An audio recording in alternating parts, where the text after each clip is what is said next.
आज क्या करोगे, एडजेक्टिव फ्रेज होगा तो उसको क्या बनाओगे, एडजेक्टिव क्लोज बनाओगे। फ्रेज होगा क्या बना दोगे, क्लोज। तो मेरे साथ कुछ सेंटेंस लिखो। इसके अंदर आपको क्या मिलेगा, एडजेक्टिव फ्रेज मिलेगा। क्या मिलेगा, एडजेक्टिव फ्रेज।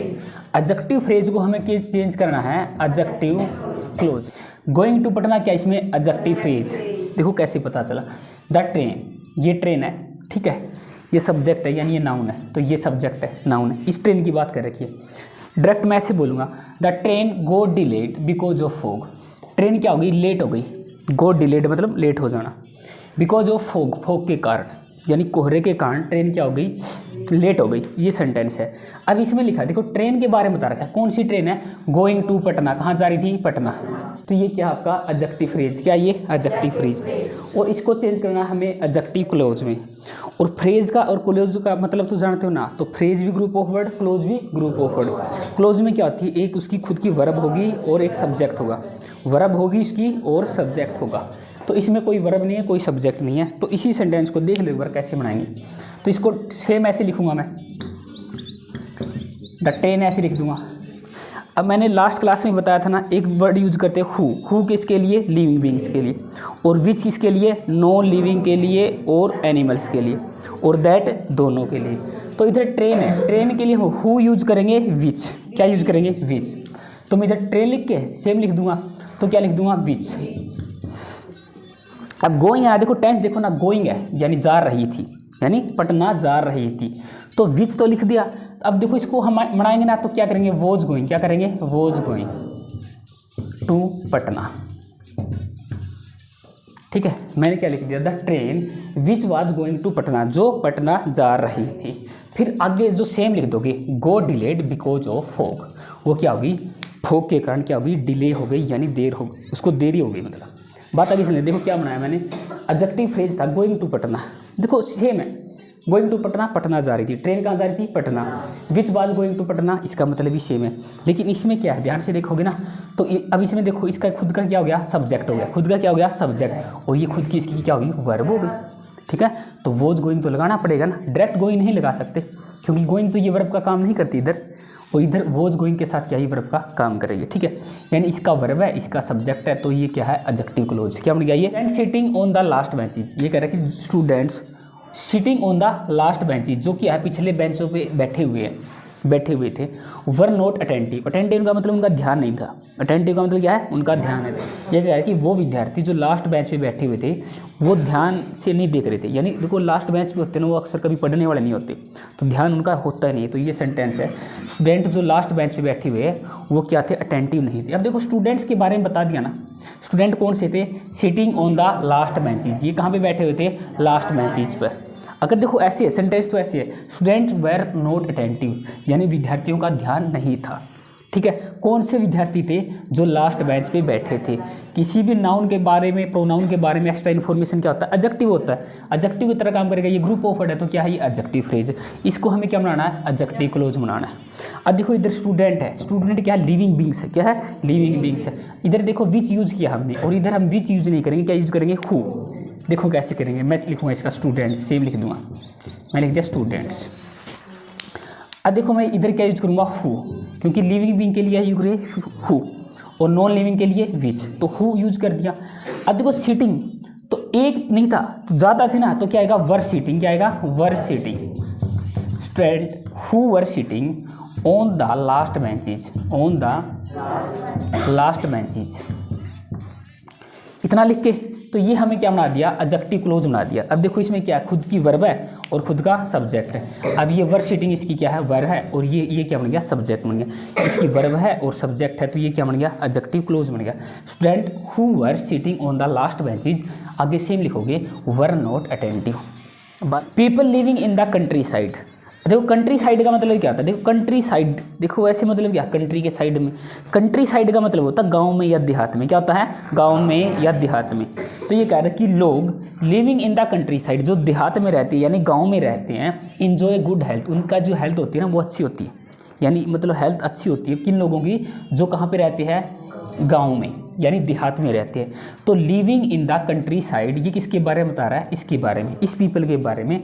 तो ये क्या है, आपका एडजेक्टिव फ्रेज है।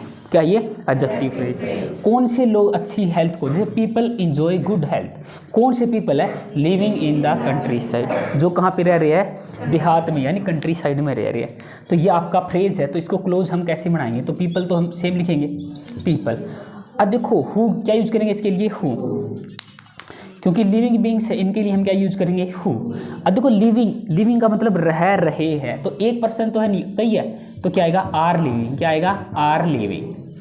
तो people who are living in the countryside, क्या आएगा, इन द कंट्री साइड, यानी वो लोग जो क्या है कंट्री साइड में रह रहे हैं, इंजॉय गुड हेल्थ, उनकी अच्छी हेल्थ होती है। तो लिख लो इसको। तो we were startled by the noise, यानी शोर के जो भी आवाज़ है किसकी, मेड बाय आवर कार, हमारी जो भी कार है उसके द्वारा जो भी आवाज़ हुई उससे क्या हो गई, हम चकित हो गए, एकदम स्टार्टल्ड हो गए।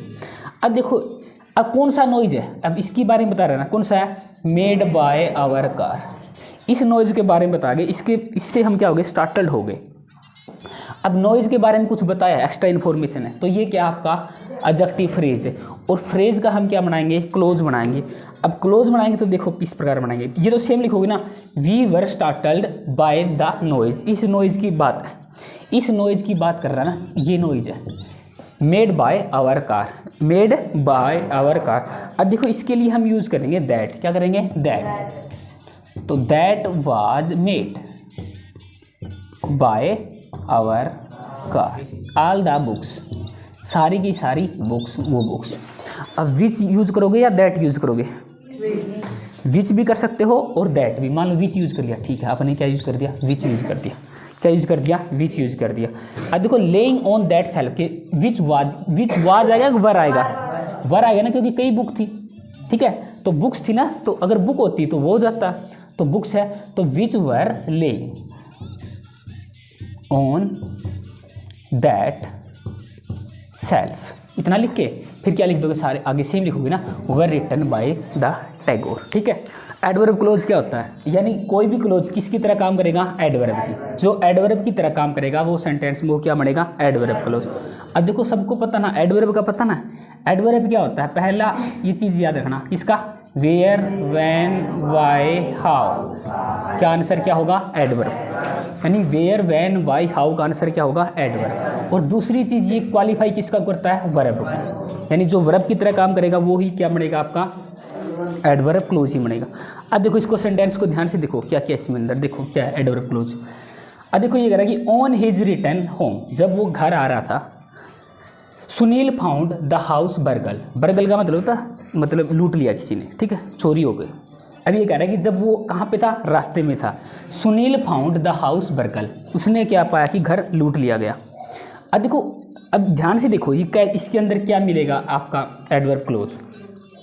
अब देखो Sunil found the house burgle, उसने घर लूटा मिला, कब मिला, व्हेन, किसका आंसर ये व्हेन का, इसका आंसर है व्हेन का। देखो जब वो रास्ते में था ना, जब वो घर आ रहा था तो उसको रास्ते में पता चल गया कि उसका घर लूट लिया गया, उसका घर लूट लिया गया, तो ये किसका आंसर है, व्हेन का, किसका आंसर है, व्हेन का। और जो व्हेन का आंसर होगा कि तो क्या होगा, एडवर्ब, क्या होगा, एडवर्ब। तो ये क्या आपका एडवर्ब फ्रेज, क्या ये एडवर्ब फ्रेज, इसमें आपका एडवर्ब फ्रेज यूज कर रखा है। ध्यान से देखो क्यों यूज कर रखा है, इसमें देखो नेक्स्ट वाले में क्या यूज कर रखा है इसने। अब ये कह रहा है कि व्हेन ही रिटर्न होम, जब वह घर से लौट रहा था या लौटा था, तो उसने क्या पाया, फिर से वही आगे सेम है, Sunil found the house burgle, कि घर लूट लिया गया, सुनील ने पाया, तो ये भी किसका आंसर है, व्हेन का। अब दोनों देखो, ये व्हेन का आंसर है, ये भी मतलब तो इसका भी सेम है, इसका भी सेम है, लेकिन इसमें अगर ध्यान से देखोगे, ही क्या है, सब्जेक्ट, और ये क्या है, इसकी वर्ब, खुद की वर्ब है और खुद का क्या है, सब्जेक्ट है। तो ये ऐसा जो भी है इसको हम क्या बोलेंगे, क्लोज, क्या बोलेंगे, क्लोज। इसमें ना इसके खुद की सब्जेक्ट है ना इसका खुद की कोई वर्ब है, तो ये क्या होगा, फ्रेज, और ये क्या है, क्लोज। ये कह रहा है कि in the case of the chairman being absent, यानी जब ये कह रहा है कि ये केस है कि चेयरमैन क्या है, एब्सेंट है, ये कह रहा है कि we shall have to postpone the meeting, हमें क्या है, जो मीटिंग है उसको क्या पोस्टपोन, आगे बढ़ाना पड़ेगा। अब देखो ये चीज़ है ना, ये चीज़ है, ये किसका काम करेगी, एडवर्ब फ्रेज का, किसका काम करेगा, एडवर्ब। तो हमें क्यों करनी पड़ेगी, वाई, देखो क्वेश्चन कैसे बनानी पड़ेगी, why we shall have to postpone the meeting, हमें जो मीटिंग है उसको पोस्टपोन क्यों करना पड़ेगा, तो वाई का आंसर है ना, किसका आंसर ये, वाई का, क्योंकि जो चेयरमैन है क्या वो एब्सेंट है। तो इधर देखो ना कोई सब्जेक्ट है ना कोई वर्ब है, तो ये क्या है, एडवर्ब फ्रेज है। अब आगे देखोगे ना इसमें नेक्स्ट सेंटेंस में ये कह रहा है कि in case the chairman is absent. अब देखो चेयरमैन क्या इसमें सब्जेक्ट है और इज क्या इसमें वर्ब है। अब ये कह रहा है कि चेयरमैन क्या है, एब्सेंट है, तो we shall have to postpone the meeting, हमें मीटिंग को पोस्टपोन करना पड़ेगा। तो why we shall have to postpone the meeting, क्यों, क्योंकि चेयरमैन क्या है, एब्सेंट है। तो इसमें वर्ब भी है, इसमें क्या है, सब्जेक्ट भी खुद का, तो ये क्या आपका एडवर्ब क्लोज।